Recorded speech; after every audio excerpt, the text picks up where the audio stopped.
ఎవరైనా పోతేంది నేను నా ఫ్యామిలీ అని ఆలోచించే వాళ్ళే ఉన్నారనుకున్నా. కాకపోతే ఇంత మందిని చూసినాక ఇన్ని వీడియోస్ చూసిన తర్వాత ఇంత మంచి వాళ్ళు కూడా ఉన్నారని రియలైజ్ అయినా.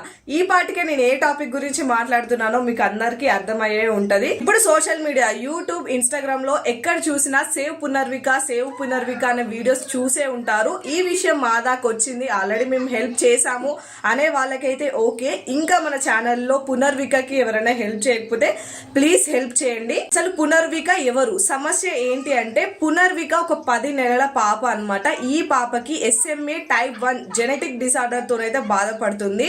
ప్రతి ప్రాబ్లం కి ఒక సొల్యూషన్ ఉంటది అని అంటారు కదా అందరూ. సో ఈ పాప డిజీజ్ కూడా సొల్యూషన్ అవుతుంది. కాకపోతే ఆ సొల్యూషన్ ఖరీదు 16 కోట్లు అంట. మధ్య తరగతి తండ్రి తన బిడ్డకి ఎంత కష్టపడైనా చేయించాలి ట్రీట్మెంట్ అని అనుకున్న 16 కోట్లు ఒక మధ్య తరగతి తండ్రికి అది అసాధ్యం. కానీ మనందరము ఒక చెయ్యి వేస్తే అది సాధ్యం అవుతుంది. ఒక నిండు ప్రాణాన్ని, ఒక చిన్నారి తల్లిని మనం అందరం సేవ్ చేసిన వాళ్ళం అవుతాము. సో మీకు ఎంత తోస్తే అంత, 50 100 అని చూడకుండా మీకు ఎంత తోస్తే అంత సాయం చేయండి. నాకు తోచినంత కూడా నేను సాయం చేస్తాను. సేవ్ పునర్విక.